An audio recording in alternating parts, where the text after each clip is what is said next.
Welcome back to Revenge Silent. My name is Brianna Mercer, and I have endured 32 years in a patriarchal family. 3 weeks ago, after parents passed, my brother kicked me out of the house. He looked me in the eye and said, "Dad decided a long time ago, sons inherit everything. Daughters? Daughters get nothing. That's how it's always been in this family, and that's how it's going to stay." Then he changed the locks on the house where I grew up, the house where I spent 2 years caring for our dying mother while he visited 3 times, the house where I held her hand through chemotherapy while he checked his Rolex and complained about traffic. He threw my belongings onto the lawn and told me I was nothing but a burden, because in my father's eyes, that's all a daughter could ever be. But here's what my brother didn't know. Our mother had spent 8 years preparing for this exact moment. 8 years of secret meetings with lawyers. 8 years of building something he couldn't touch. Before I tell you what happened at the will reading, please take a moment to like and subscribe, but only if this story resonates with you. Where are you watching from right now? Drop your location and local time in the comments. Now let me tell you how a worthless daughter ended up with everything. To understand what Marcus did, you need to understand the Mercer family. My father, Robert Mercer, built his life around one unshakable belief. Sons carry the family forward. Daughters, they marry well and disappear into someone else's name. He wasn't cruel about it, not overtly. He just allocated his attention accordingly. He was a contractor, successful enough to buy us a 4-bedroom colonial in the Connecticut suburbs. Nice neighborhood. Good schools, a workshop in the garage where he spent weekends with Marcus, teaching him to build things while I helped Mom in the kitchen. My mother, Linda, was the quiet center of our home. She kept a lavender garden in the backyard that she tended every morning. She had this way of smoothing over my father's sharper edges, of making his dismissals feel less personal. Marcus, 6 years older than me, absorbed Dad's worldview like scripture.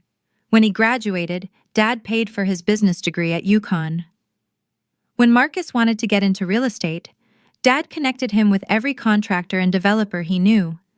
When I wanted to go to nursing school, Dad said, "Girls don't need expensive educations. You'll get married anyway." I got scholarships. I worked double shifts at a diner. I paid my own way. And I remember, this was 8 years ago, my mother pulling me aside one evening after another dinner, where Dad praised Marcus's first big sale while barely acknowledging my acceptance into the program. "I've taken care of you," she whispered, squeezing my hand. "You won't understand now." But I have. I didn't know what she meant. I thought it was just something mothers say. I had no idea she'd spent that afternoon with a lawyer named Evelyn Cole, signing papers that would change everything. 2 years ago, Mom was diagnosed with stage 3 breast cancer. I still remember the call. I was halfway through a shift at Maplewood Senior Living when my phone buzzed with Dad's number. He never called me at work. He barely called me at all. "Your mother's sick," he said. "You need to come home." Not, "We need you," just, "You need to come home." Like it was my job. Like it had always been my job. I moved back within the week. I requested night shifts so I could be with Mom during the day.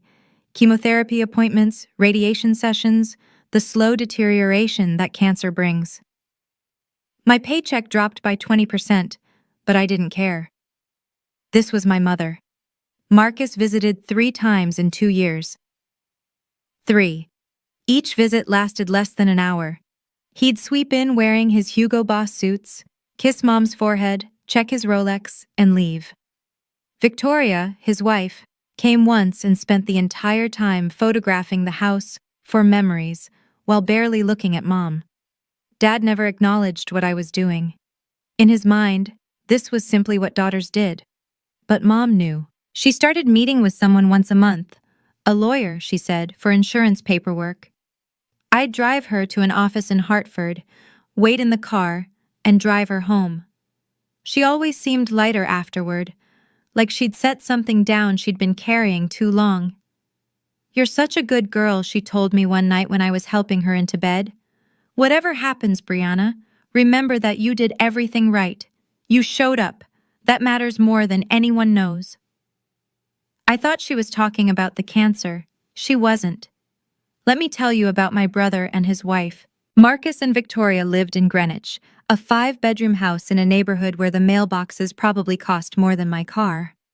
Victoria called herself a socialite, which as far as I could tell meant she attended gallery openings and posted photos of her Chanel bags on Instagram. She looked at me like I was something that needed to be cleaned up. Actually, no. She looked at me like she didn't see me at all. I was staff. Background noise. Brianna, she said at Thanksgiving 2 years ago, the last one with Mom well enough to cook, have you ever thought about doing something with more upward mobility? You can't wipe old people's bottoms forever. Mom's hand tightened on her fork. I'm a registered nurse, I said quietly. I help people. Victoria's laugh was a delicate, dismissive thing. Of course you do. But the moment that stayed with me came later that night. I'd gone to the kitchen for water and heard Marcus and Victoria in the hallway. Don't worry about her, Marcus said. Dad's already promised everything to me. Has been for years. She's not getting anything. She's just here to play nurse until Mom's gone. Then she can disappear back into whatever sad little life she has. Good, Victoria whispered back. We need this, Marcus. We really need this. I stood frozen behind the kitchen door, water glass in hand. Something was wrong. I didn't know what. But the desperation in Victoria's voice didn't match the Greenwich lifestyle. The designer clothes, the casual superiority. I went back to bed and told myself it didn't matter. I had no idea how much it would. 6 weeks ago, my mother was declared cancer-free. I remember crying in the oncologist's office. 2 years of fear, of watching her shrink and pale and fight. And she'd won. We went out for lunch at her favorite cafe, and she ordered a glass of champagne for the first time since her diagnosis. I want to visit my mother, she said, meaning Grandma Eleanor, who lived at an assisted living facility in Connecticut. Your father's been promising to drive me for months. 4 weeks ago, they finally went. They never came back. A truck driver fell asleep on I-95. The police said it was instant. They said they didn't suffer. I don't know if that's true. I don't know if anyone says anything else. I was working the night shift when I got the call. I remember walking to the stairwell because I couldn't breathe in the hallway and sitting on the cold concrete steps, my phone on the floor where I'd dropped it, the Connecticut State Police still on the line, asking if I was there. I don't remember what I said. I don't remember driving home. I remember the smell of Mom's lavender garden when I finally pulled into the driveway at 3 a.m., and I remember thinking she would never tend it again. The funeral was 4 days later. St. Andrew's Episcopal, the church where my parents got married. 80 people came. Marcus gave the eulogy. He talked about Dad for 7 minutes. He mentioned Mom's name twice. And before the reception ended, while I was still accepting condolences from people who remembered my mother far better than my brother seemed to, Marcus pulled me aside. We need to talk, he said, about the house. The funeral flowers were still fresh when my brother informed me I no longer had a home. You need to clear out your things by the end of the week, Marcus said, his voice low enough that the other mourners couldn't hear. We were standing in the church vestibule, the stained glass casting colored shadows across his face. The house is mine now. Dad made that clear years ago. I stared at him. My black dress still had a tissue tucked in the sleeve from crying during the service. Marcus, we haven't even read the will yet. The will is just a formality. He straightened his tie. Hermes, I noticed absently. You know how Dad felt. Sons inherit. That's how it's always been. You should be grateful I'm giving you a week. Grateful? The word came out strangled. Look, he softened his voice into something that might have sounded reasonable to anyone who didn't know him. I understand this is hard. You've been living there, taking care of things. But that was your choice. You could have had a real career, a real life. Instead, you chose to play nurse. That's not my fault. Behind him, Victoria was checking her phone, already bored. That's not... Marcus, I took care of Mom for 2 years, while you... While I what? His eyes went hard. While I built something? While I made something of myself? Don't pretend wiping bedpans is the same as running a business, Brianna. We both know what you are. He stepped back, adjusting his cuffs. 1 week, he said. Then I'm changing the locks. I watched him walk back to Victoria, watched her lean in and smile, watched them leave without saying goodbye to anyone. That was Monday. He didn't even wait a week. Wednesday evening, 2 days after the funeral. I came home from work at 7 p.m., exhausted in a way that had nothing to do with the shift. Grief does that, makes everything feel like you're moving through water. My key didn't work. I tried again, confused, thinking maybe the cold had warped something. But no, the lock had been changed. The deadbolt, too. I walked around to the garage. My things, my clothes, my books, Mom's recipe box that she'd given me, everything I owned, had been thrown into cardboard moving boxes and stacked against the wall. Rain from the afternoon had soaked through 2 of them. My nursing school diploma was warped and wet. Through the window, I could see Victoria walking through the living room, a glass of wine in her hand, laughing at something on her phone. She saw me watching. She smiled, lifted her glass in a little toast, and walked away. I called Marcus. He answered on the second ring, like he'd been waiting. "The house is legally mine," he said, not even pretending to apologize. "I had my lawyer verify it. Dad's estate, Dad's house, Dad's decision. You have 24 hours to get your stuff off the property before I have it removed." Marcus, I grew up there. And now you don't live there anymore. That's how life works, Brianna. Maybe if you'd made something of yourself, you wouldn't be standing in the rain right now. I ended the call because I didn't trust myself to speak. I sat down on the wet grass, next to the boxes of my ruined belongings, and held the one thing that hadn't been damaged, Mom's Timex watch, tucked safely in my pocket since the hospital returned her personal effects. That's when I found the letter. The letter was in a box of Mom's things, items Marcus must have assumed were junk, her gardening gloves, a few old photographs, and a cream-colored envelope with my name written in her handwriting. For Brianna, when the time comes. I didn't open it on that lawn. I couldn't. Instead, I called the only person I could think of, Diane Foster, the head nurse at Maplewood, who'd been something like a mentor to me for 3 years. She arrived in her Honda Odyssey within 30 minutes. "Get in," she said, not asking questions. "You're staying with me tonight, and tomorrow, and as long as you need."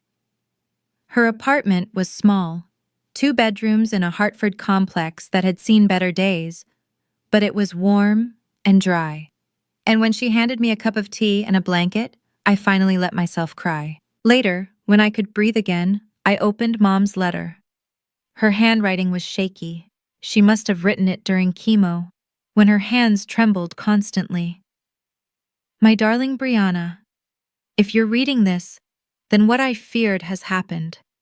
Your father and your brother have shown you exactly who they are. I want you to know, I saw it. I always saw it.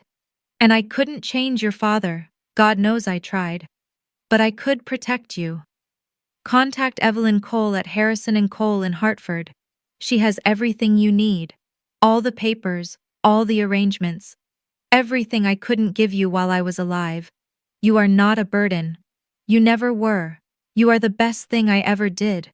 I love you more than lavender and sunshine and every good thing, Mom." I read it 3 times before the words made sense. Then I called the number she'd written at the bottom. Harrison & Cole occupied a brownstone in downtown Hartford, the kind of old money building with brass nameplates and hardwood floors that creaked with history. I felt underdressed in my clean scrubs, but Evelyn Cole's assistant just smiled and led me to a corner office lined with law books and soft afternoon light. Evelyn was not what I expected. Late 50s, silver hair swept into an elegant twist, wearing a charcoal Armani suit. But her eyes were warm when she shook my hand. "Brianna," she said, "I've been waiting for your call. Your mother spoke about you constantly." That almost broke me right there. I swallowed. She left me a letter. She said you had papers? Evelyn gestured to a chair. I do. Your mother and I worked together for 8 years, Brianna. She was one of the most deliberate people I've ever represented. 8 years? That was the same time frame Mom had whispered about when I was accepted into nursing school. Your mother knew your father's intentions, Evelyn said carefully. She knew Marcus would inherit everything Robert controlled, and she couldn't change that. She couldn't change him, but she could plan around it. What does that mean? Evelyn folded her hands. It means your mother made arrangements that exist entirely outside your father's estate.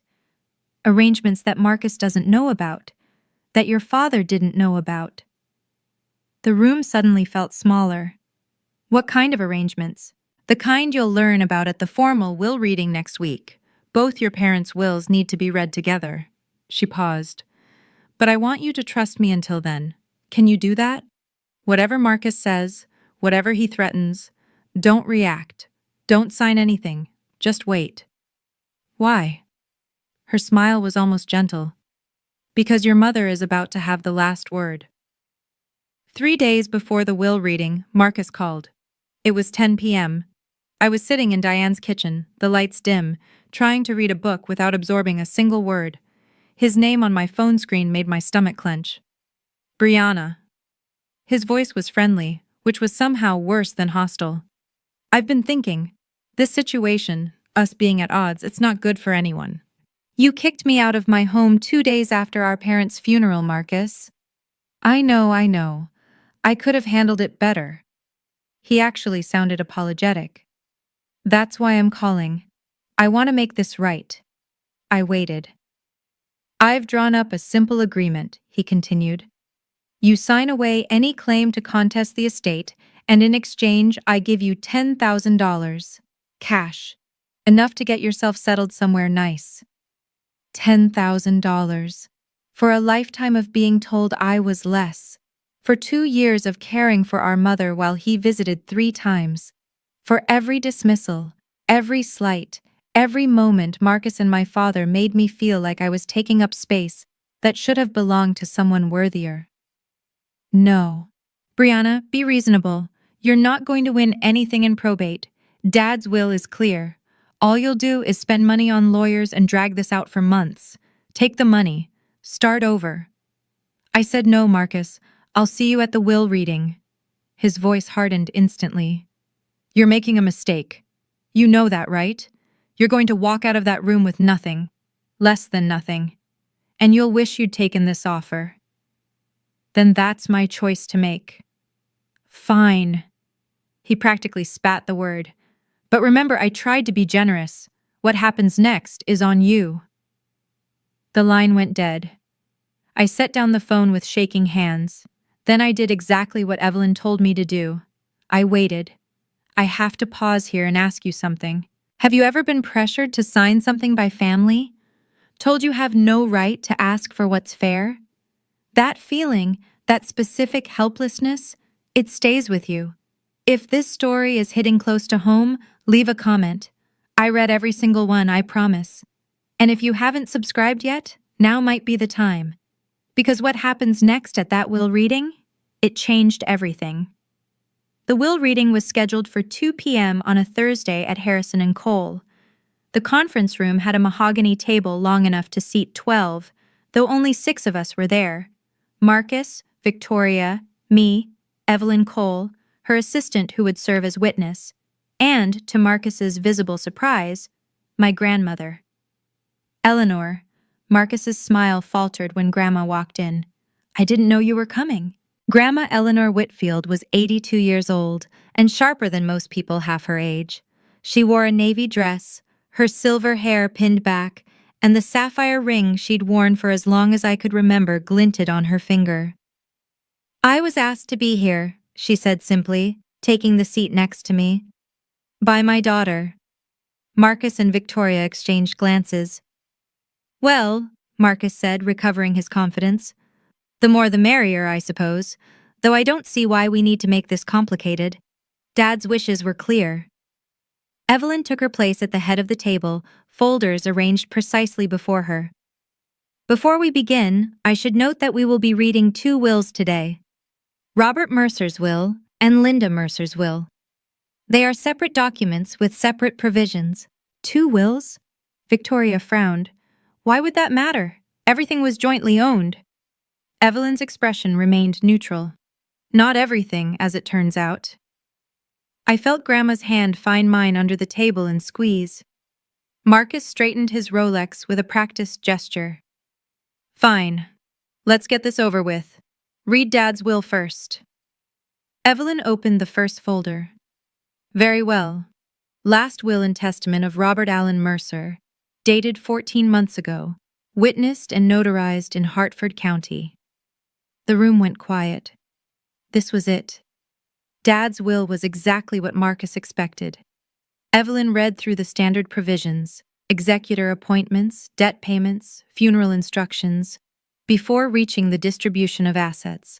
To my son, Marcus Robert Mercer, I leave 70% of my personal assets, including my vehicle, my workshop tools and equipment, and my share of all financial accounts held jointly with my wife. Marcus nodded slowly, satisfaction spreading across his features. To my daughter, Brianna Lynn Mercer, I leave 30% of my remaining personal assets. 30% of remaining assets, Victoria murmured, doing the math. After debts and expenses, so basically nothing. That's not, I started. It's fine, Marcus cut in, magnanimous now. Dad's accounts totaled about $80,000. You'll get something, Brianna. Maybe $24,000 after everything's settled. He smiled at me like he was doing me a favor. That's more than I expected Dad to leave you, honestly. Marcus, Grandma said quietly, perhaps you could let the lawyer finish. What's left to finish? He leaned back in his chair, one arm draped over the backrest. The house was Dad's. The money was Dad's. I'm the primary heir. Brianna gets a consolation prize, which is generous under the circumstances. Victoria pulled out her phone, probably already composing a post about her inheritance. Actually, Evelyn said, her voice cutting through Marcus's satisfaction, there's quite a bit left to discuss. Robert's will represents only a portion of your parents' combined estate. Combined? Marcus's confidence flickered. What do you mean, combined? Evelyn closed the first folder and opened the second. Your mother's estate is separate and significantly larger than your father's. The room went very still. Marcus stopped smiling. Wait. Marcus held up a hand. Mom didn't have her own estate. She was a housewife. Everything she had came from Dad. That's not accurate, Evelyn said calmly. It is accurate. I know my own family. Marcus stood up as if the height would give him authority. Whatever you're about to read, whatever little savings account Mom might have had, it doesn't change anything. Dad made his wishes clear for decades. The son inherits. The daughter takes what she's given and is grateful for it. He turned to me, and the venom was back. This is what I was trying to spare you, Brianna. This embarrassment. You're sitting here hoping Mom left you something. What, her jewelry? Her recipe cards? It doesn't matter. The house is still Dad's. The real money is still Dad's. And you're still the same person you've always been. Marcus, Grandma said, her voice low with warning. He ignored her. I hope you enjoy being homeless, Brianna, because I made sure you have nothing to fall back on.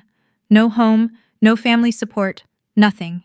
Maybe next time you'll think twice before— Mr. Mercer, Evelyn's voice was steel. Sit down. The command was so unexpected that Marcus actually obeyed, dropping back into his chair. I understand you have opinions about how your parents' assets should be distributed, Evelyn continued. But this is a legal proceeding, not a family argument. Your mother's will contains specific provisions that supersede your assumptions. If you interrupt again, I will ask you to leave and receive the information in writing. Victoria grabbed Marcus's arm, whispering something urgent. He sat back, jaw tight. Evelyn picked up the second folder. And now, she said, we address the matter of Linda Mercer's estate, including the final section your mother specifically asked me to read aloud. For one terrible moment, I doubted everything. Marcus's words echoed in my head. Mom was a housewife. Everything she had came from Dad. What if he was right? What if the letter, the lawyer, the promises, what if it was all just a mother trying to comfort a daughter she knew would be left behind? I looked down at the Timex watch on my wrist. Mom's watch. The leather was cracked, the face scratched from years of wear. She could have afforded something nicer, I knew that now. But she wore this one every day until the day she died. What did she really leave me? Victoria was whispering to Marcus, her manicured nails tapping against the table. She probably just has some life insurance or something. A few $1,000s. Nothing that changes our situation. Our situation. The phrase caught my attention. What situation? Grandma's hand was still in mine under the table. I felt her squeeze again, firmer this time, as if she could sense my wavering. "Brianna," she murmured, so quietly only I could hear. "Your mother was the smartest woman I ever raised. Trust her." I looked at Evelyn, who was watching me with an expression I couldn't quite read. Patient. Almost anticipatory. "I'm ready," I said. Marcus snorted. "Ready for disappointment." Victoria laughed. Evelyn ignored them both. She opened the folder and removed several documents. I could see official seals, notarized stamps, pages dense with legal text. "Last will and testament of Linda Eleanor Mercer," she began. "Updated 18 months ago, witnessed by myself and a notary public of Hartford County. The testator was evaluated by Dr. Sarah Hammond, a board-certified psychiatrist, and declared fully competent to execute this document." She looked directly at Marcus. "The first item is a letter Mrs. Mercer requested I read aloud to all present." Marcus shifted in his seat. 18 months ago? Mom was in the middle of chemo 18 months ago. Her judgment was compromised. "I anticipated that concern," Evelyn replied, her tone even. "Which is why I have Dr. Hammond's written evaluation confirming your mother's full cognitive capacity at the time of signing. I also have video documentation of the signing itself." She produced a USB drive and set it on the table. "Your mother wanted no ambiguity. She recorded herself explaining every decision in this document. The video is 32 minutes long and available for review if anyone wishes to contest her competency." Victoria's phone had stopped moving. She stared at the USB drive like it might bite her. Marcus swallowed. "That's very thorough." "Your mother was a thorough woman."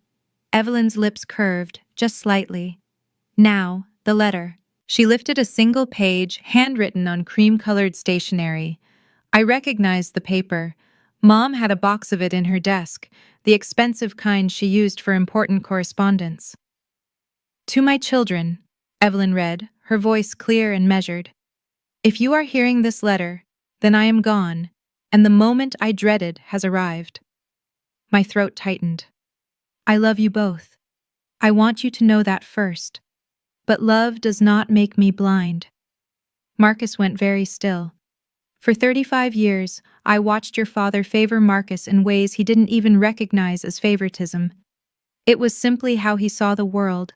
Sons matter, daughters serve. I couldn't change him. Believe me, I tried." Evelyn paused, looking up at us. "There's more," she said. "But perhaps I should continue after everyone has had a moment." "Keep reading," Marcus said tightly. Evelyn nodded, and I braced myself. Evelyn continued reading, and my mother's voice seemed to fill the room. "When Brianna was born, Robert said, 'Maybe next time we'll have another boy.' I held my daughter in my arms and promised her silently that she would never be next time to me. I watched her grow up working twice as hard for half the acknowledgement. I watched her pay her own way through nursing school while Marcus received every advantage. I watched her come home to care for me during the worst 2 years of my life, changing my sheets when I was too sick to move, holding my hand during chemotherapy, singing me the songs I sang to her as a baby. Marcus visited 3 times in 2 years. I do not write this to condemn my son, but I write it to explain why I made the choices I did. The assets I leave to Brianna are not a reward. They are not favoritism. They are the balance I could not provide while I was alive. They are what she was always owed. Victoria made a small, strangled sound. If Marcus is hearing this and feels angry, I understand. But I ask him to consider, why does he feel entitled to everything? Who taught him that? And what did he do to earn it, other than being born male? Marcus's face had gone pale. Evelyn looked up. The letter concludes with, Brianna, my darling girl, you were never a burden. You were my heart. Live well, be happy, and never let anyone tell you that you don't deserve every good thing. With all my love, forever, Mom. The silence was absolute. I couldn't speak. I couldn't breathe. Grandma pressed a tissue into my hand. Now, Evelyn said quietly, let's discuss what your mother actually left you. First, Evelyn said, pulling a document from the folder. The house. Marcus straightened. The house is part of Dad's estate. It was always in his name. Actually, it wasn't. Evelyn slid the document across the table. 5 years ago, your parents executed a deed transfer. The property at 127 Maple Drive was transferred from joint ownership to Linda Mercer's sole name. What? Marcus grabbed the paper, scanning it frantically. Why would Dad agree to that? For liability protection. Your father was facing a potential lawsuit from a dissatisfied client at the time. Moving the house into your mother's name protected it from any legal judgments against his business. It's a common estate planning strategy. I never heard about any lawsuit. It was settled out of court, but the deed transfer remained. Evelyn produced another document. This is the recorded deed from Hartford County Land Records dated 5 years ago. The property, currently valued at approximately $650,000, belonged solely to your mother. Victoria's face had gone a strange color. But that means... It means your mother had full authority to leave it to whomever she chose. Evelyn looked at me. And she chose you, Brianna. No. Marcus shook his head. No, this has to be a mistake. Dad said, he always said, your father believed what he wanted to believe, Grandma said sharply.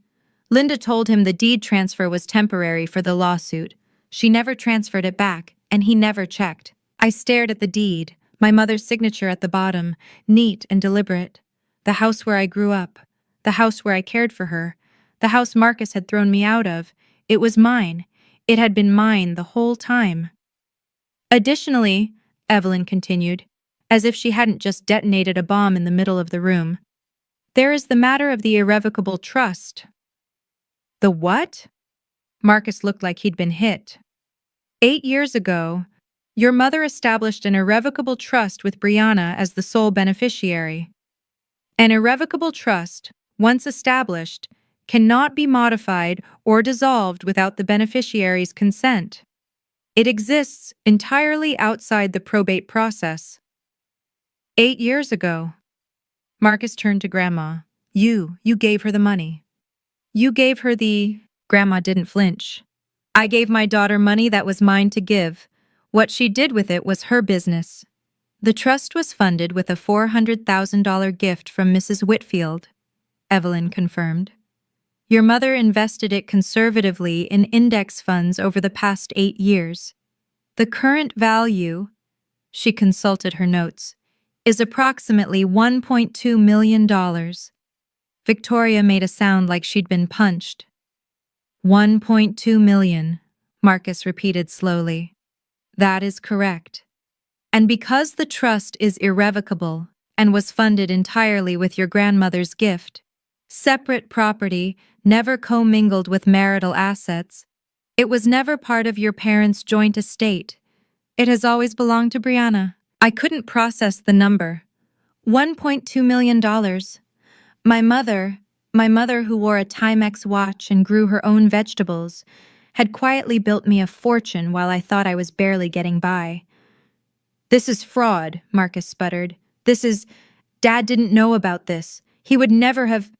Your father's knowledge is irrelevant, Evelyn said calmly. The trust was legally established with funds that were never his. He had no claim to it, and neither do you. The USB drive sat on the table, untouched. 32 minutes of my mother, explaining why she'd done what she did.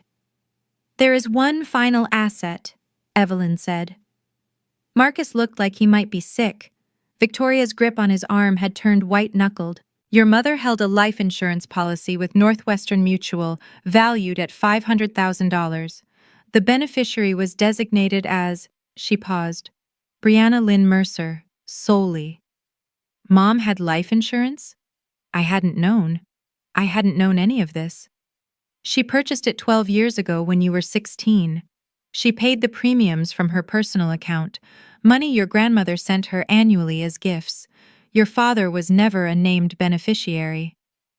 But I'm her son, Marcus said. And there was something desperate in his voice now, something cracked. I'm her firstborn. She can't just leave me nothing. She can't. She didn't leave you nothing, Mr. Mercer. Evelyn pulled out a final page. Your mother's will specifies that you are to receive her personal effects, photograph albums, her jewelry collection, and a letter she wrote specifically for you. A letter? Marcus laughed, but it was hollow. She leaves Brianna millions, and I get a letter. And the jewelry has meaningful pieces, Evelyn offered. I don't want her jewelry. Marcus slammed his palm on the table. Victoria jumped. I want what I was promised. I want what I earned. What you earned. I spoke before I could stop myself. The words came out quiet, but they filled the room. You visited Mom 3 times in 2 years, Marcus. 3 times. You told me I was nothing but a burden while I was holding her hand through chemotherapy. What exactly did you earn? He stared at me. I stared back. Let's discuss the total figures, Evelyn said, and I could hear the faintest satisfaction in her professional tone. This is contested. Marcus stood up so fast his chair nearly toppled. I'm contesting all of it. Mom wasn't in her right mind. The chemo, the medication. She couldn't have made these decisions rationally. Evelyn remained seated. As I mentioned, your mother underwent a cognitive evaluation by Dr. Sarah Hammond, a board-certified psychiatrist unaffiliated with her medical treatment.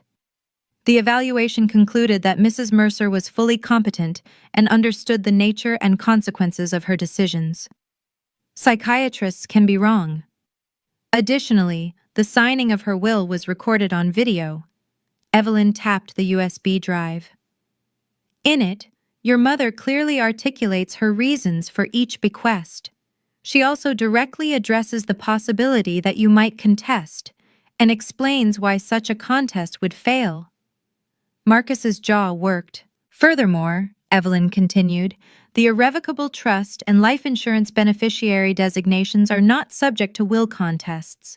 They are independent legal instruments that bypass probate entirely. You have no standing to challenge them. There has to be something. If you wish to contest your father's will, you may do so, though I'd advise consulting with your own counsel about the costs versus the potential recovery. As for your mother's arrangements, Evelyn's gaze was level.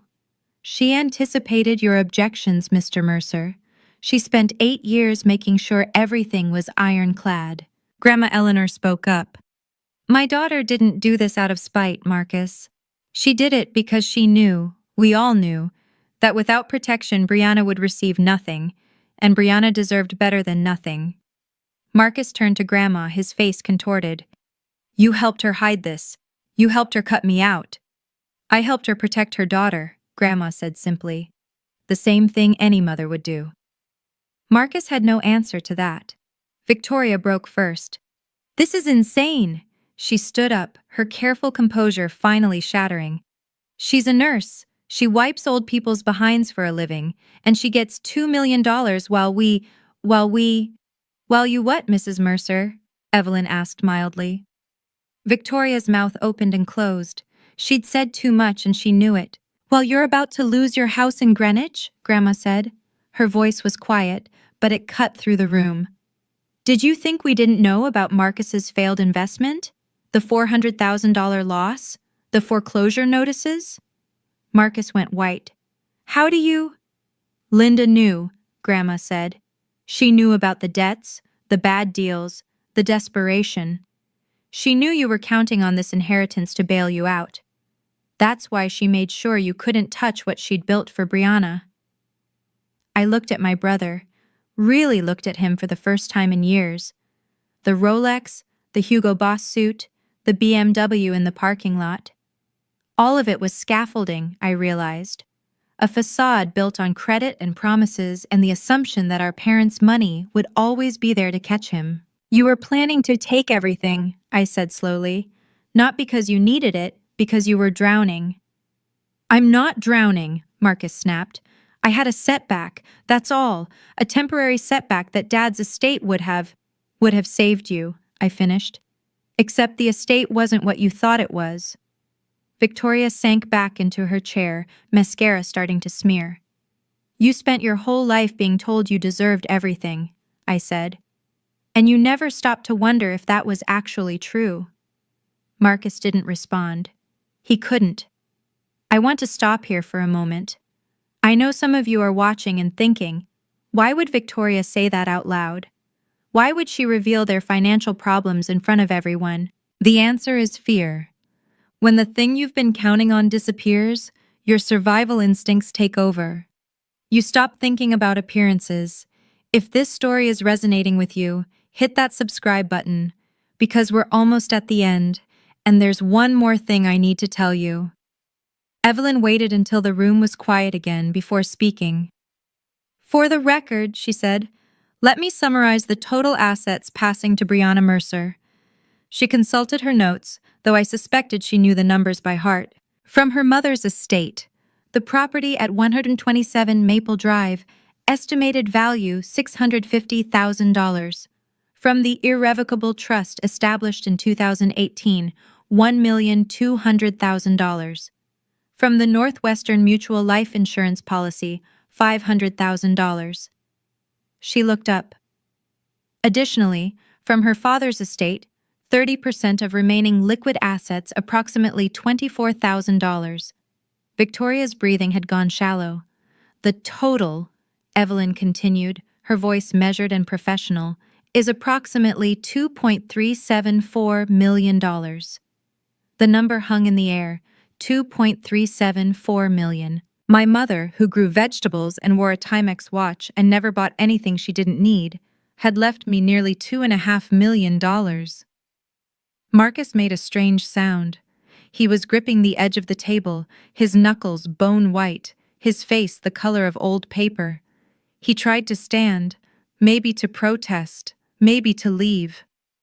And then his eyes rolled back and he crumpled. His head caught the edge of the table on the way down. Victoria screamed. Evelyn's assistant was already moving, calling 911, checking his pulse. I sat frozen, watching my brother unconscious on the carpet of a law office, brought down by numbers on a page. He's breathing, the assistant reported. Pulse is steady, probably just fainted. Grandma squeezed my hand, Your mother would be proud of you, she said softly. Not for the money, for who you've become despite all of it. I couldn't answer. I was still trying to understand. The paramedics said it was syncope, a sudden drop in blood pressure triggered by shock. Nothing dangerous, just his body's way of processing what his mind couldn't accept.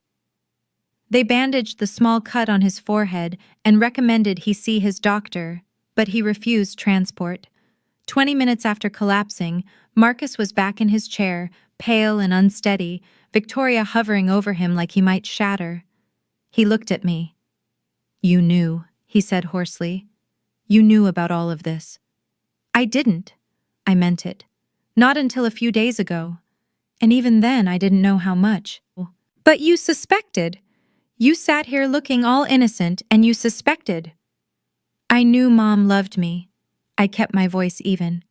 That's all I knew for certain. His laugh was bitter, broken. And I didn't? She didn't love me? I think she loved you, I said slowly. I think she loved who you could have been, but she also saw who you chose to become. Victoria's hand tightened on his shoulder. Marcus, we should go. We need to figure out. Figure out what? His voice cracked. How to pay our mortgage? How to tell the bank we're not getting anything? He looked at me with something that might have been desperation. Brianna, you have to help me. We're family. The words hung there. Family. 3 visits in 2 years. You're just dead weight. Enjoy being homeless. Marcus, I said, you kicked me out of my own home before our mother's flowers had wilted. You told me I was nothing but a burden. You tried to get me to sign away everything for $10,000. I stood up. I'm not going to pretend that didn't happen. You have to understand, Marcus said, his voice rising. I was stressed. The investments, the pressure. I didn't mean half of what I said. That's not who I really am. Then who are you, Marcus? I asked quietly. Because I've known you for 28 years, and I've never seen any evidence of anyone different. He flinched. I'm not going to let my brother become homeless, I said. I'm not cruel, but I'm also not going to bail you out of decisions you made while treating me like I was worthless. So what then? You just walk away with millions and I get nothing? You get exactly what you earned. I picked up my bag, the same worn leather bag I'd carried through nursing school, through 2 years of night shifts, through every moment my family dismissed me. You get the consequences of your choices, the same way I'm finally getting the consequences of mine. Victoria started to speak, but I held up my hand. If you want to contact me, you can go through Evelyn, but any personal relationship between us? I looked at my brother, this man I'd grown up with, who'd held my hand at our first day of school, who'd become someone I barely recognized. That's going to take time, a lot of time, and honestly, I don't know if we'll ever get there. Brianna, I'm not doing this to hurt you. My voice was steady. I'm doing it because I finally understand something Mom tried to teach me. I don't have to accept treatment that I wouldn't give to someone else. I walked toward the door. Mom loved you, I said over my shoulder, but she loved me enough to protect me from you. That's the difference. I didn't wait for him to respond. Grandma followed me out to the hallway. Wait, she said, catching my arm. I have something for you. She reached into her purse and withdrew a small velvet box, navy blue, worn soft at the corners. Your mother wanted you to have this. She asked me to give it to you after the reading. Inside was her sapphire ring, the one Grandma had worn as long as I could remember, the one I'd admired since I was a little girl. Grandma, I can't. This is yours. It was mine, she corrected gently. I gave it to your mother on her wedding day, and she gave it back when she knew she was dying, so I could give it to you when the time was right. I slid it onto my finger. It fit perfectly. There's something else you should know, Grandma said. Something even your mother didn't put in the will. I looked up. Linda wanted to leave your father, years ago before you were born. But then she got pregnant with Marcus and she stayed. She stayed for you kids. I never knew. No one did. She made the best of it. But she always regretted that she couldn't give you a different childhood. Grandma's eyes were bright with unshed tears. The trust, the insurance, all of it. It was her way of giving you the freedom she never had. The freedom to walk away from people who don't value you. I hugged her, this tiny woman who had helped my mother plan for 8 years to give me a future. Thank you, I whispered. Don't thank me, she said. Just live well. That's all your mother ever wanted.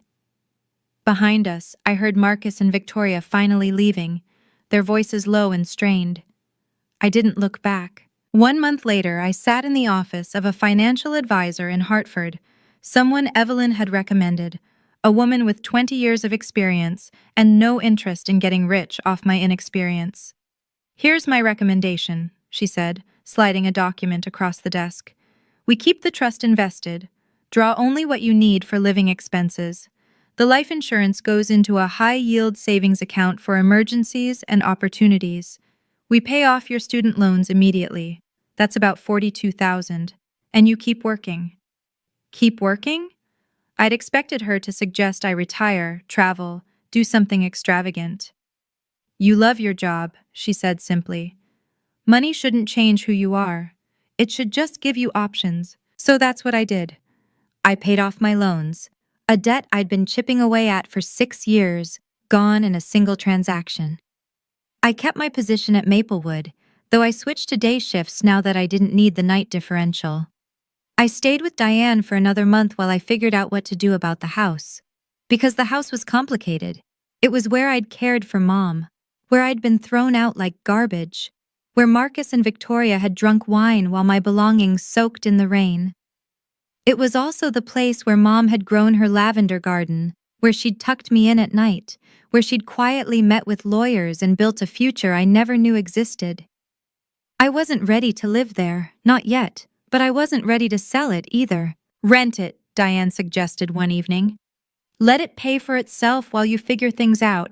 There's no rush. She was right. For the first time in my life, there was no rush. I had time now. Mom had given me that. 3 months after the will reading, Grandma called me with news. Marcus had to sell the Greenwich house, she said.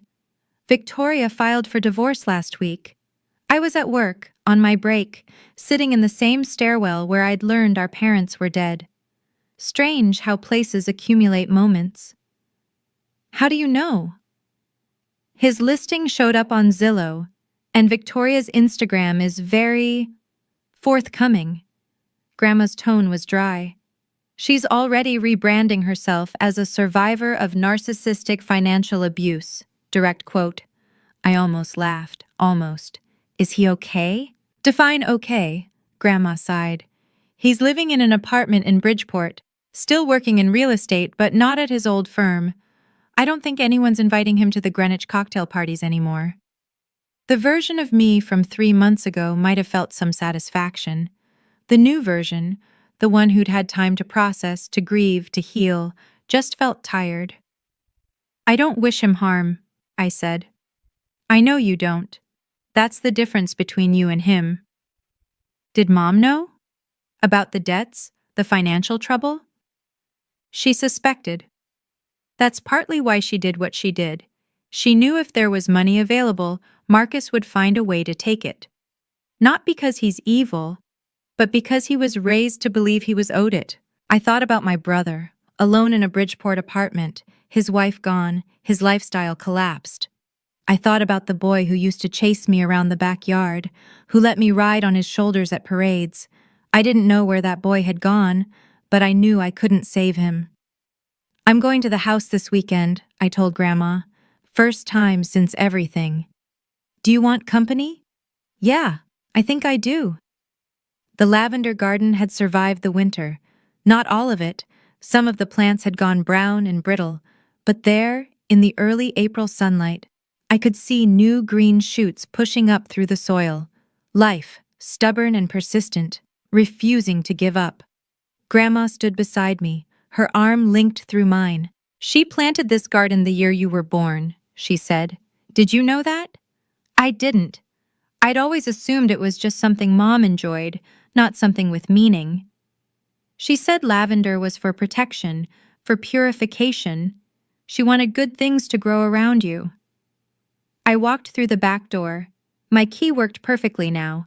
I'd had the locks changed weeks ago, and stood in the kitchen where I'd made Mom countless cups of tea, where I'd held her hand through nausea and fear. The house was quiet.